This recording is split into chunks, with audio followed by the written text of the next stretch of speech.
Hey guys, and welcome to a new video. Today, my last build of the 3.7 Legion League, and I thought I should actually, or at least try out something actually long forgotten, and this is a Dark Pact Selfcast edition. So not with the skeletons, how they want us to play it or something like that, because Dark Pact used to be meta in I think like 3.0, running as a Berserk, like all those Berserk Dark Pact, like this was a really good build. And I tried to take or give it a try in 3.7 after all those reworks, and I tried, or at least like I decided to go low life assassin on the crit version, because not like other chaos spells, or at least like essence drain, bane, whatever, that kind of stuff, these are all like damage over time, and this one is actually a spell that hits, that can crit, like spells are, right? So for this map showcase, I think we're just gonna run a Minotaur map. So I also have prepared an Uber Elder encounter. What we're gonna do once this one is done. Wait a second, this is no regen. No regen is bad. Mobs are hex proof. Come on, actually it doesn't really matter. Let's just spam this shit, then we're gonna Val it, and we see we got temp chains. Oof, temp chains, great. I did good. So I'm gonna skip out the conk effect for the increased area of effect to just have some better area of effect clear. So basically pretty simple playstyle. You're just gonna run in there and just pop everything up. We have spell echo, so every time we are using our... Oh, it's sustaining already, cool. Every time we use Dark Pact, we actually use it twice, okay? So the temp chains, or is it like temp chains now? I think it is temp chains. So the gameplay would be a bit faster. It would actually be faster, but yeah, we're bound to temp chains, sadly. So let's open the monolith. As you will see, it's not really a big problem. We do have a couple of Val skills, with that being Val Righteous Fire, Clarity, and Discipline. So once we're actually through all of that shit here, also boss, I think, we're just gonna pop now our 3 stuffs here, and we're basically probably, like, when we get one shot, that's like a shit, but usually we shouldn't really die here. Like, in this tier 16 maps, it can also happen that you are just, like, dying somewhere, you know? It's a league mechanic. These, holy shit. These dudes hit like a truck sometimes, especially the rare ones with the spears and shields and I don't know what. But yeah, did work out this time. And I want to make my conclusion later on, like, if I think this build is really good, really bad, why is it good, why is it bad, and so on. So I think let's just run through everything here. Oh, I got flame dash lag, perfect. Just run through everything here. Let's kill the Minotaur. We do have a Wither Totem here, a Wither setup, which basically once this is like full, like fully stacked, we do like twice as much DPS as without Wither Totem, which is pretty nice. But the problem is you really want to stack up those Wither stacks, and you will see later on in the Uber Elder fight that this actually is a little bit weird, because sometimes you want to place your Wither Totems, then Shaper teleports away, you place Wither Totems again, Shaper teleports away, and you're basically like doing no damage in that kind of point here. So let's get in the conk effect over here. Let's try to not fail our power charges. So let him charge and try to just damage is not too bad actually when you are running the conk effect. But I would say let's take a look at the Uber Elder encounter, and you're gonna see that I gotta say it was a little bit of a struggle here. You know, for me basically it only counts if the Uber Elder is deathless, and it took quite some tries to make it deathless, just because a bad start, 6k energy shield is not the tankiest, and the damage could actually be higher. But yeah, let's check it out.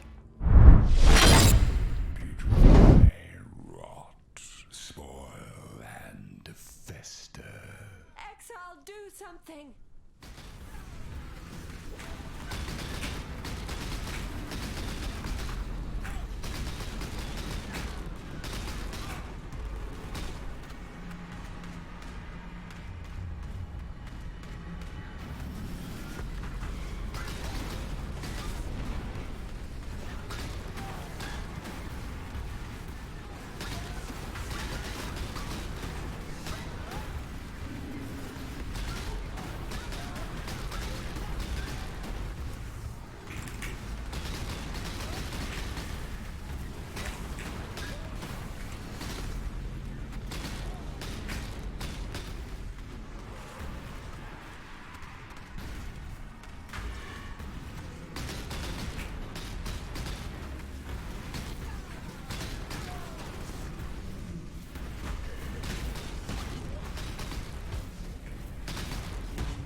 easiest encounter of my life, dude. Easy clap, dude. And now watch his eye jewel! Watch his eye jewel! Watch his eye jewel!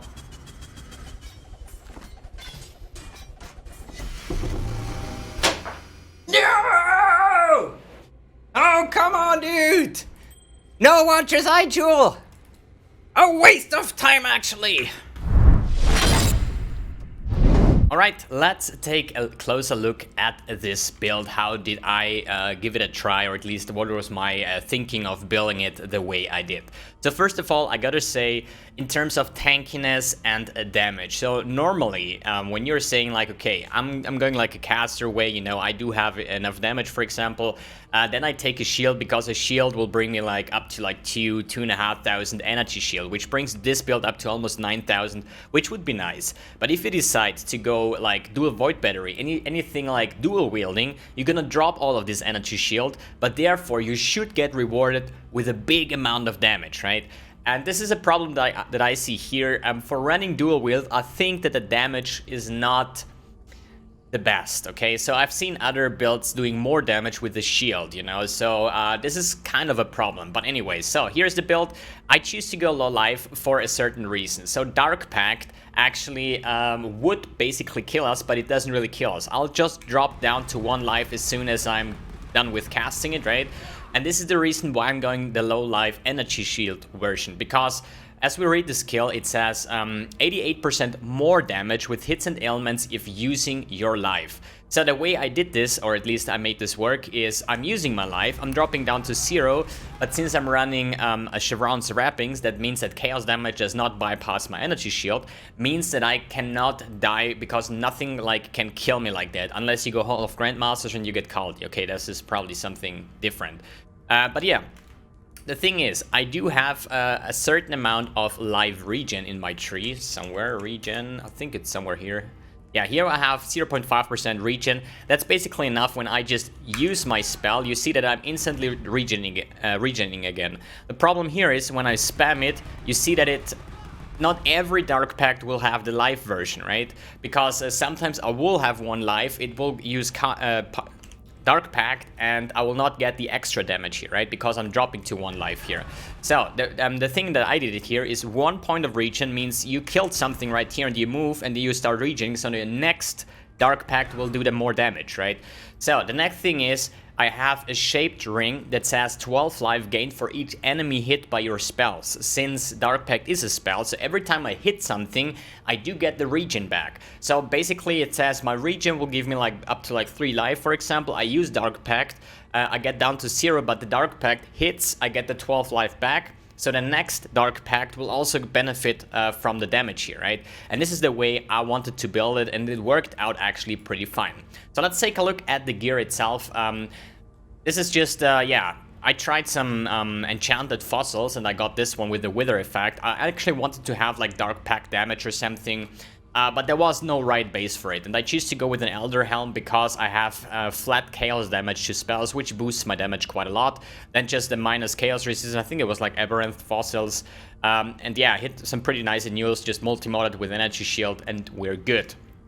Here in the helm I have Subtlety, Clarity, Precision, and Blood Magic. This is what I reserve on life. The thing why I'm using Precision is it gives me crit, okay? So it's not about the accuracy, it's just like the same way as Clarity works. We reserve a certain amount of life or mana in this case, and not percentage like other auras like Subtlety, like 50%, right? This is just like 34, and this one is 22. Although with Blood Magic it's a little bit more, but in the end with Blood Magic and those two I'm having like probably like 90 something percent reserved, which is quite fine.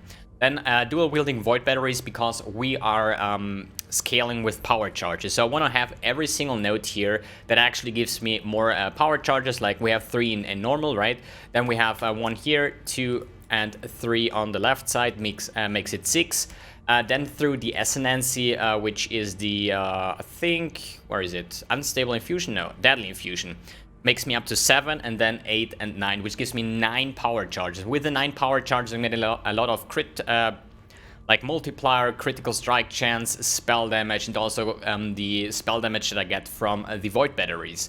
Here I have discipline with purity of elements and enlighten support. The problem is I can actually reserve quite a lot of stuff since I'm low life, means I can reserve a certain amount on life and a certain amount on mana. But I do actually had a really rough time getting my resistance capped. The reason for that is we are using a lot of uniques, right? Dual wielding void batteries, a presence of Chayula, a shafts, then we have a commandment of the pit. So the only thing I can get resistance of is boots, rings, and the belt itself, right? So that's not like too much here. And that's why I choose to go with the purity of elements. If you're doing Uber Elder, it probably would be better if you're focusing more on like fire and lightning resistance, get a purity of ice in there so you get higher max resistance, and yeah, that will help you certainly on the Uber Elder encounter. Okay, then on the other hand, I have Flame Dash with faster casting and Righteous Fire as a standalone. If you want to, you can pop in your Righteous Fire with like increased duration or something like that, but this is just for like the big DPS here, right? So if this one is activated, I have 29% more spell damage, which counts for our Dark Pact, and yeah, melts pretty decent, I would say. Not the best of the best, but it melts pretty good. So then, Presence of Chayula, pretty obvious in the combination with the Chevron's wrappings. Let's take a look at the shafts. I have mine with level of socket AoE gems, since Dark Pact is an AoE gem. You can take any regular Chevrons as well, but the better or the more like better corruption, the more damage you get, right? I have here Dark Pact with the increased area effect for mapping and the conk effect for bossing. Then we have Control Destruction, Spell Echo, added chaos damage, and void manipulation support. Let's take a look at the rings. As I said before, here I run the 12 life gain for each enemy hit by your spells. It's a shaped mod. Then ES, and I got my aspect of the spider there for another layer of defense and also damage. On the other hand, I have just an Assassin's Mark curse on hit ring. So we actually do get power charges on that one as well, which is not like too bad because I get the power charges pretty easy from the unstable infusion because I get power charges on crit, which is, yeah, happens quite often, I would say. So, yeah, then I choose to go with a double curse. And the reason for that is I got these Commandment of the Pit with the curse and enemies with level 10 Despair, which is nice. It gets overwritten by the Witchfire Brew because this one has a higher level. But for any other mapping, when you don't have flasks up, I'm still having the double curse. And since we're going above the Witch Start anyways to the left side to gather the overcharge, we're gonna get the +1 curse as well. If you don't have curse gloves, you can just skip all of that, okay? So, let's take a look at the gloves. We have here cast 1 damage taking, Immortal Call, and increased duration. These are the Commandment of the Pit. It's fairly enough if you have them one slotted because the Abyss Jewels got nerfed anyways. So the only thing I want to have here is the Arcane Surge. So why you want to have those 2 sockets? Because, like, the accuracy doesn't bring you anything. So you can take those 2 slotted with like Chaos Damage, Multi, and the ES. But on the other hand, if you have a 3 linked with 1 Abyssal socket, it's just fine, okay? Then on the belt, I just went with the increased energy shield recovery rate and tried to get a high ES here, and then just multi-mod for whatever you need. Then for the boots, we have like increased attack and cast speed as the enchant. Then we have, yeah, I just chaos spammed those. I was actually hoping for like a spell totem, a nice valuable stat here. Because I have my totems here anyway, so I could save up 1 slot. But in the end, I was lacking resistance super hard. So once I got this one, I just annulled it off. And then, yeah, the 2 double resistance states, I just multi-modded it with another energy shield and movement speed. Not the best of the boots, but yeah, I mean, getting resistance on this build is not like the easiest part. So then I have Wither with faster casting, spell totem, and multiple totems. That means that I can have up to 3 totems here, and the faster casting makes the Wither stacks even faster, which is nice. Okay, anything else here? I have the Sinner Swallow Urn that also helps you when you kill something with Dark Pact, you recover energy shield, life, and mana. So you're basically getting your life back, so your Dark Pact will do more damage. Witchfire Brew for the Despair Curse aura and also some layer of defense. Then I have the Diamond Flask, obviously an obvious choice for any kind of crit build. A Sulfur Flask and a Quicksilver Flask for more or at least faster movement speed. Alright, let's take a look at the skill tree. As I said before, I'm going the Assonances here. I think I started with the Ambush and Assassinate, because once the enemy is full life or gets low life, that means like less than 35%, you're gonna do a lot more damage. then opportunistic for the mapping, and then the power charge stuff. I would actually say ambush probably first, then take unstable infusion for the power charge generation, then probably the deadly infusion to max it off, and then opportunistic as the Uberlap for just faster clear speed, and you cannot get reflected from your critical strikes. So the rest is pretty an obvious choice here, going the small way here. Just some energy shield life nodes. I took Ghost Reaver, but I'm not entirely sure what is actually like the top notch. Should you focus on like energy shield recharge, which is a wicked ward, and then just crafted energy shield recharge on those things, or just take the leech, get less recharge, but you're still like hitting with Dark Pact, so you're gonna leech a lot. I decided to like make like a small mix. I have here the Ghost Reaver for the leech, then also some leech nodes over here. I'm getting a leech over here as well on the Soul Chief, so I'm having a lot of energy shield spell leech, which is good, and the rest will just still be energy shield recharge, but it will not be as fast regen. The other thing here is just energy shield nimbleness for more cast speed, then pain attunement, obvious choice for low life builds, then more area of effect, spell crit, energy shield nodes, the additional curse because Assassin's Mark, and the commandment of the pit. I choose to go with dark arts to have like more cast speed, and that flame dash gets faster off cooldown. The next thing, Sovereignty, is just like better discipline and stuff, and then just Faith and Steel and Overcharge. And yeah, that's about it on this tree. Let's take a look at the Abyss Jewels. I have here another ES multiplier chaos damage to spells. For the rest here, there's an energy from within that makes our the melding wheel, like it usually gives you life and energy shield. With this one, it gives you just energy shield, what I need. Then multiplier, what else do we have here? A Watcher's Eye. This one is kind of interesting choice here, because I wanted to have the max ES clarity as obvious. Then second choice would be the increased cast speed. I got mine even with the faster start of energy shield recharge, but since we're lowering this value here with the Ghost Reaver, skip that stat, okay? I would say first priority is the max ES clarity, and if you can afford it, get the cast speed, well, Cemetery as well. The more cast speed, the more damage, quite nice. Yeah, what else do we have here? Efficient training, because yeah, it's super hard to get a lot of strength. So if I unequip this, I have 34 strength. My whole gear is red because those blood magic and the other stuff, they use a lot of strength. So the easiest way to fix that is the efficient training that transforms all of our intelligence nodes into strength nodes. This barely caps me on that one as well. So do we have anything else to talk about here? Probably not. So let's take a look at the cosmetics, having here the Monolith Crown with the Monolith Wings. Then I have double Transcendent Dagger with the Undertaker weapon effect, the Sin Talon helm attachment, Monolith Wings, Elder Gloves and Boots with the body armor, Celestial character effect with Celestial footprints, and the Transcendence portal effect. Coming in for Soul Nexus, the Aura effect, then we have Wasteland Flame Dash, Celestial Righteous Fire, Celestial Aura effect, Clarity, nothing here, Monolith Aura effect. Then we have the Celestial Wither effect that got released a couple of days ago, Arcane Torment, Arcane Totem skill, oh god, Arcane Totem skill, and the Dark Immortal Call effect. So for bandits, I helped Elira because this is a crit build, so I want to have the multiplier and also the all resistance. Then for the Pantheons, I choose to go with Yugul and Solaris, my pretty usual everyday setup, because I don't really care about the Pantheons at all. But if I decide to go an Uber Elder, this would be my choice. If you want to go for mapping, you could take Lunaris, for example, and I don't know, like anything else. Like even Soul of Tukahama could bring you something for the regen, but in the other hand, actually not, because I mean you stand still, but since we're not having Self's Oath, that means that a regen will still apply to life, and since we're killing ourselves all the time with the Dark Pact, that wouldn't really have any kind of impact.